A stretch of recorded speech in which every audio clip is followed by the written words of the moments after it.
नमस्कार, मैं हूँ एसके गुंजन और आप देख रहे हैं कामकाव न्यूज़। जैसा कि हम अक्सर सुनते हैं, सारण की धरती प्रतिभा के मामले में उर्वरा रही है। इस धरती ने कई प्रतिभाओं को पैदा किया है जिन्होंने राष्ट्रीय और अंतर्राष्ट्रीय स्तर तक अपनी पहचान बनाई है। और इसी कड़ी में आज हम अपने दर्शकों को एक नई प्रतिभा से मिलवाने जा रहे हैं।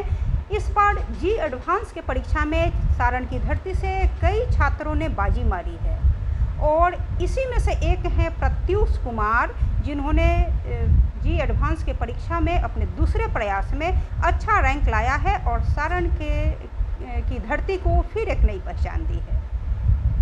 अब हमारे बीच है प्रत्युष कुमार। प्रत्युष, इस कार्यक्रम में आपका बहुत बहुत स्वागत है। कामकाव के मंच पे आपका स्वागत है। जी, थैंक यू। मेरा नाम प्रत्युष राज हुआ और 2021 में 12th किए थे हम, तो वो मेरा पहला अटैम्प्ट था। तो उस टाइम पे ऐसा मतलब जे एडवांस में अच्छा मार्क्स नहीं आया था, लेकिन ये मेरा सेकंड अटैम्प्ट था। तो इसमें फ़िज़िक्स वाला का बैच लिए थे हम, तो उसी से पढ़े तो अच्छा मार्क्स आ गया और मतलब क्वालिफाई हो गया इस बार। आपने 10th तक कैसे पढ़ाई की? 11th में एडमिशन लेने के पहले 10th तक आपने क्या सोचा था कि आपको इंजीनियरिंग में जाना है? नहीं, 10th तक ऐसा नहीं सोचे थे। 11th में यहीं पे एक लोकल कोचिंग सेंटर था, तो वहाँ पे पढ़ते थे। तो वहीं पे IIT JEE के बारे में पता चला, तो वहीं पे टीचर्स ने बताया इसके बारे में, तो वहीं से मेरा इस फील्ड में इंक्लिनेशन हो गया। 11th और 12th के दौरान आपने अपनी तैयारी किस तरह से की ताकि जी का रास्ता एडवांस तक पहुंचा, और कैसे ये रास्ता आपका आसान हो सके? 11th में तो यहीं ऑफलाइन कोचिंग पे ही जाते थे, लेकिन 12th में कोविड के वजह से ऑनलाइन क्लासेस हो गई। तो यहीं जो लोकल कोचिंग सेंटर में पढ़ते थे वहाँ पे ऑनलाइन क्लासेस चलाने लगे ये लोग, तो उसी का ऑनलाइन क्लास करते थे 12th में। बस। आपको 3 सब्जेक्ट पढ़ने होंगे, फिजिक्स, केमिस्ट्री और मैथमेटिक्स। इन तीनों में सबसे ज़्यादा किस विषय पर आपने ध्यान दिया, किस में आपको ज़्यादा इंटरेस्ट था? तीनों में सबसे ज़्यादा इंटरेस्ट हमको फ़िज़िक्स में था, और केमिस्ट्री मैथ्स तो एवरेज ही मान सकते हैं। मतलब फ़िज़िक्स पढ़ने में अच्छा लगता है सबसे ज़्यादा। फिजिक्स में आपने किन पुस्तकों का अध्ययन किया, किस राइटर के पुस्तक को आपने ज़्यादा पढ़ा ताकि आपके रास्ते आसान हो? फ़िज़िक्स में सबसे ज़्यादा HC वर्मा सिर्फ यूज़ किए थे हम, और बाकी NCERT थोड़ा बहुत पढ़ लेते थे। बाकी HC वर्मा ही मेनली यूज़ किए। HC Verma volume 1 and volume 2। इसी तरह से केमिस्ट्री और मैथमेटिक्स के लिए आपने क्या किया, किन पुस्तकों का अध्ययन किया? केमिस्ट्री में तो टीचर्स बोले थे कि सिर्फ NCERT पे ही फोकस करो, तो सिर्फ NCERT उस पर फोकस किए थे, इनऑर्गेनिक और ऑर्गेनिक में। फिज़िकल में अलग से जो उसमें DPP मिलता था, तो वही बनाते थे, बाकी और कुछ नहीं। मैथ्स में भी सिर्फ DPP बनाते थे, ज़्यादा कुछ मतलब कोई एक्स्ट्रा बुक फॉलो नहीं किए थे उसमें। तो आप कितने देर स्टडी करते थे आफ्टर 12 ताकि आपको सफलता की श्रेणी तक पहुंचने में आसानी हुई?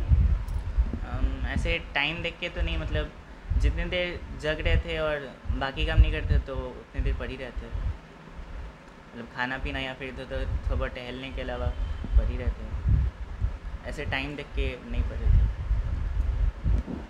प्रत्युष, आपके पिता शिक्षक हैं। अपने पिता के शिक्षक होने से आपको कितना फ़ायदा हुआ इस सफलता तक पहुंचने में? जैसे कि वो शिक्षक हैं, तो उनको पता है, मतलब इस एग्ज़ाम के बारे में पहले से भी पता था। और जैसे जैसे कोई अगर कुछ चीज़ का ज़रूरत पड़ता था, जैसे बुक हो गया या कॉपी हो गया, वो मतलब हमको बोलना नहीं पड़ता था, वो पहले ला के रख देते थे। और बाकी कुछ भी हेल्प चाहिए होता था तो हम उनसे हेल्प ले लेते थे कि ये क्वेश्चन नहीं बना, या फिर वो हेल्प कर देते थे क्वेश्चन में। मतलब क्वेश्चन अगर नहीं बना तो वो हेल्प कर देते थे उसमें बनाने में। और बैच भी वो वही बोले थे कि मतलब ले लो, क्योंकि ऐसे अकेले पढ़ने में, मतलब खुद से पढ़ने में थोड़ा दिक्कत होता था, तो बोले कि बैच ले लो, तो उसी से हम पापा जी की वजह से। आपकी मदर भी हैं और वो फिजियोथेरापिस्ट हैं, तो आपको इंजीनियर बनने की प्रेरणा क्या माता पिता से मिली या स्कूल के शिक्षकों से?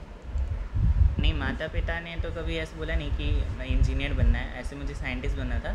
लेकिन जिस कोचिंग में पढ़ता था तो वहाँ पे टीचर्स लोग बोले, मतलब बताया आईआईटी के बारे में, तो वहाँ से ही मतलब सोचे कि मतलब देखते हैं एग्ज़ाम देके कैसा होता है, तो फिर वहीं से इंजीनियरिंग की तरफ इंक्लिनेशन हो गया, तो इसीलिए। वैसे आपको इस सफलता को हासिल करने में कई लोगों का सहयोग मिला होगा, लेकिन इसका सबसे ज़्यादा श्रेय आप किसको देना चाहेंगे? अपने माता पिता को, अपने शिक्षकों को, या फिर किसी दोस्त को, या अन्य किसी व्यक्ति को? सबसे ज़्यादा तो मम्मी पापा जी को ही देना चाहेंगे, और उसके बाद जो टीचर्स मतलब जिनसे हम पढ़े वो, और मतलब मैं एक दोस्त है अर्पित, वो भी बहुत हेल्प किया, वो भी इस बार दिया था जी एडवांस। तो बस ये लोग फैमिली मेम्बर्स, टीचर्स और वो एक दोस्त है मेरा अर्पित। सारण के छात्रों को या बिहार के छात्रों को और तमाम छात्रों को आप क्या कहना चाहेंगे? वो यहाँ तक पहुँचने के लिए क्या करें? कैसे उनके रास्ते आसान हों? आप अपनी तरफ से कोई मैसेज, कोई संदेश देना चाहेंगे ताकि वो भी यहाँ तक पहुँचे जाए जिस सफलता को आज आपने छुआ है? हम तो यही बोलना चाहेंगे कि जैसे अगर आप खुद से सेल्फ स्टडी करके पढ़ पा रहे हैं तो पढ़िए, और अगर आपको फाइनेंशियली कुछ दिक्कत है तो आप यूट्यूब का सहारा ले सकते हैं। ऐसे यूट्यूब आजकल बहुत सारे लोग एंटरटेनमेंट पर्पज़ के लिए यूज़ करते हैं, लेकिन अगर उसको ढंग से यूज़ किया जाए तो उसको एजुकेशनल पर्पसेस के लिए भी यूज़ किया जा सकता है। और अगर आपके पास आप अफोर्ड कर सकते हैं तो कोई भी ऑनलाइन कोचिंग भी आप जा सकते हैं, और आप कोचिंग का सहारा ले सकते हैं अगर आपसे नहीं हो पा रहा है तो। बहुत शुक्रिया प्रत्यूष काँव न्यूज से जुड़ने के लिए। ये थे सारण के प्रत्यूष कुमार, जो कि छपरा शहर के रहने वाले हैं। हम अभी आपकी मुलाकात उनके माता पिता और परिवार के सदस्यों से कराते हैं और पूछते हैं प्रत्यूष कुमार के विषय में और जानकारियाँ इकट्ठी करते हैं। हम इन सारी जानकारियों को अपने दर्शकों तक पहुंचाना चाहते हैं, उन छात्रों तक पहुंचाना चाहते हैं जो कि सफलता की सीढ़ी पर चढ़ रहे हैं और सफलता हासिल करने के लिए संघर्षरत हैं। हमारे साथ हैं प्रत्यूष के माता पिता। हम इनसे जानते हैं जो कि अपने बेटे के इतनी बड़ी सफलता के बाद इनको कैसा महसूस हो रहा है। सर, आपका बेटा प्रत्यूष राज इतनी बड़ी सफलता की सीढ़ियों तक पहुंचा है, कैसा लग रहा है आपको? मुझे अपने बेटे पर गर्व है, मैं गौरवान्वित महसूस कर रहा हूँ। जो मैं नहीं कर पाया इसने कर दिखाया है, और आगे अपेक्षाएं बढ़ गई है कि इससे भी बहुत बड़ी बड़ी सफलताएं हासिल करेगा और हम लोगों का नाम रोशन करेगा। प्रत्यूष की माँ हैं आरती साहनी जी। आरती साहनी सामाजिक क्षेत्र में बहुत ही एक्टिव रही हैं, राजनीतिक पार्टियों में भी इनका उठना बैठना रहा है। ये जाप की जिला अध्यक्ष रही हैं सारण से। इसके अलावा ये फिजियोथेरापिस्ट भी हैं। इन कामों को अंजाम देते हुए, इतने सारे क्षेत्रों में अपना दखल देते हुए इन्होंने अपने बेटे की अच्छी परवरिश दी है, जिसके कारण बेटा आज इतनी बड़ी सफलता को हासिल किया है। हम जानते हैं आरती जी से कि उनको बेटे को इस मुकाम पर पहुँचे हुए देखकर कैसा लग रहा है। आरती जी, क्या कहेंगी आप प्रत्यूष के इतनी बड़ी सफलता के लिए? ये मेरे लिए बहुत ही गर्व की बात है कि मेरा बेटा आज इस सफलता को पाया है, और इससे भी ज़्यादा गर्व मुझे हो रहा है इस वजह से कि उसने सेल्फ स्टडी की है और किसी और एक्स्ट्रा बहुत ज़्यादा उसको ज़रूरत नहीं पड़ी। जितना वो कर पाया उतना कर पाया, और पूरी रात वो पढ़ता था।